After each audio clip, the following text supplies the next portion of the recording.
aurait souhaité ouvrir ce 45e congrès de l'UNSFA à Saint-Étienne et elle m'a chargé de porter les messages pour vous faire part de l'attention qu'elle portera donc à l'architecture comme élément déterminant du bien-être des citoyens et également de la qualité du cadre de vie de chacun d'entre nous pour le plus large public. Alors nous sommes à Saint-Étienne, vous l'avez déjà souligné, dans une ville dont, on le sait, le patrimoine est fortement reconnu, fortement en renouvellement. Cette ville est également créative au sens design, au sens également architecture du quotidien, aussi architecture plus emblématique avec des grands équipements. Je crois que vous aurez la chance de pouvoir les voir. Aujourd'hui, ce qu'on peut aussi souligner, c'est que cette ville s'est développée de façon fulgurante et que pendant les dernières années, vous êtes confrontés à de multiples enjeux socio-économiques, que vous essayez bien sûr de les relever, on est donc bien sûr à vos côtés, les différentes parties concernées, et que c'est à ce titre un lieu tout à fait idéal pour débattre en effet sur la place de l'architecture dans la création et dans le développement des territoires. Alors, vous l'avez en effet indiqué, Madame la Présidente, donc à l'occasion de la restitution des universités d'été du Conseil national de l'Ordre des architectes, donc je salue également la présence de la Présidente, donc placée sous le patronage du ministère. Donc la ministre, dans un message enregistré, a salué la mobilisation exemplaire des professionnels, ça s'adresse à vous également, pour répondre aux enjeux de notre société, à la fois dans la conception, dans la réalisation de l'environnement quotidien de chacun d'entre nous. La ministre salue en fait le travail aussi considérable de concertation et de réflexion d'ores et déjà réalisé dans le cadre des rapports récents de Vincent Feltet sur l'enseignement et la recherche en architecture. Les travaux ont été fournis, nourris et ont fait l'objet d'un certain nombre d'engagements que, pour ma part, je suis avec une feuille de route déjà mobilisée pour réaliser. Et puis plus récemment, vous l'avez également souligné, donc le rapport du député Patrice Bloch, qui a développé un certain nombre de propositions, 36 en effet, pour une création architecturale désirée et libérée. Et comme vous, on est tout à fait sensible quand des parlementaires se saisissent, et moi en particulier en tant que directrice de l'architecture, d'une question qui n'est pas toujours en première ligne des agendas de l'ensemble de nos politiques. Alors, elle a annoncé, donc, notre ministre, donc, de vouloir passer donc, des concertations aux actes dans une stratégie nationale pour l'architecture, qu'elle m'a chargée, bien sûr, de conduire à ses côtés, donc fondée sur une vision claire de la place de l'architecture et du rôle de l'architecte dans notre pays. Vous avez souligné un certain nombre de leviers, des points critiques, et vous devrez bien sûr nourrir ces réflexions. Dans son message, elle a également souligné que la loi de 77, qui pose le principe de l'intérêt public de l'architecture et qui est une expression de la culture également, près de 30 ans après l'adoption de ces principes fondateurs, nous en voyons toujours la portée et l'utilité. Toutefois, on a nécessité de lui redonner un second souffle. En effet, un certain nombre de cadres réglementaires sont intervenus depuis et ont pu éroder un certain nombre de points sur les points fondamentaux. Et donc, on sera attentif à cela. Et donc, elle a souligné la nécessité, je cite, de redonner un second souffle. Alors, la stratégie nationale pour l'architecture poursuivra trois objectifs prioritaires. Premièrement, sensibiliser.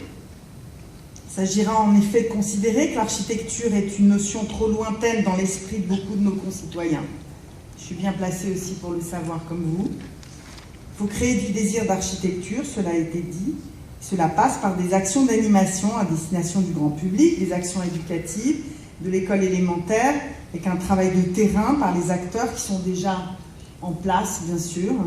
Cette ambition nous amènera à définir de nouvelles complémentarités entre acteurs territoriaux et qui ont, comme les conseils régionaux de l'Ordre des architectes, les maisons de l'architecture et les CAE, mais là je voudrais élargir un peu ceux qui sont cités aujourd'hui dans le communiqué, mais également l'ensemble de ceux qui, avec des compétences architecturales, qui soient privés, mais qui travaillent dans l'ensemble chez les partenaires et qui œuvrent à la fois à la construction des logements, à l'aménagement, s'activent en matière de cadre de vie et pour lesquels donc la complémentarité n'est pas toujours complètement vérifiée pour pouvoir pousser les feux sur la question de l'architecture.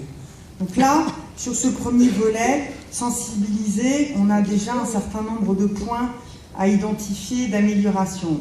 Le deuxième point, c'est le développement. Développer l'architecture. Alors là, bien sûr, il s'agit d'affirmer tout à fait nettement le besoin de développer l'architecture et ça passe forcément par la santé de la profession et par sa santé économique, culturelle, technique et scientifique.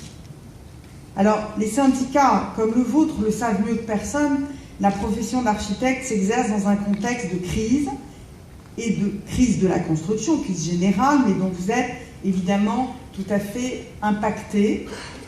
Et donc, sur ce point, je voudrais qu'on puisse faire un certain nombre d'avancées, en particulier pour identifier un peu plus précisément les indicateurs, vous les connaissez certainement, mais j'aimerais qu'on approfondisse un peu, les indicateurs de ce que peut être effectivement la croissance pour la profession. Par ailleurs, les architectes, au sens large du terme, ressentent de nombreux freins à la commande architecturale, vous l'avez souligné, mais également aux missions qui sont les leurs et à une certaine forme d'érosion de ces missions compte tenu du développement d'un certain nombre disons, de modes d'intervention dans la construction du cadre de vie, dans les constructions de logements, mais aussi dans l'aménagement. Alors on peut bien sûr souligner le développement de la production de l'aménagement par des opérateurs privés. On peut également souligner la montée en puissance des maîtres d'ouvrage privés en matière de logement. Ce n'est pas en soi forcément synonyme de danger pour l'architecture, mais quand ça vient impacter les modalités de passation des marchés et quand ça vient impacter les missions, nous devons effectivement avoir la vigilance que vous appelez de vos vœux.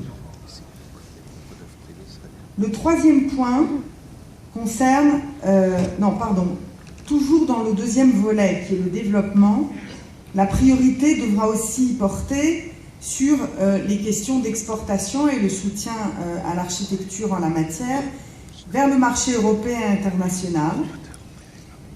Alors, en parcourant le programme de ce congrès, je note bien sûr qu'un certain nombre d'ateliers proposés rejoignent des pistes sur la diversification du métier, sur la place des architectes dans les instances internationales, mais également sur le soutien à l'export.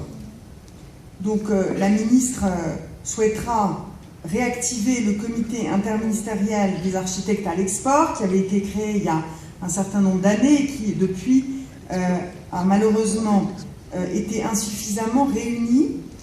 On souhaite et on envisage de pouvoir le réunir dans les semaines qui viennent pour retravailler donc sur un plan d'action autour de ces problématiques.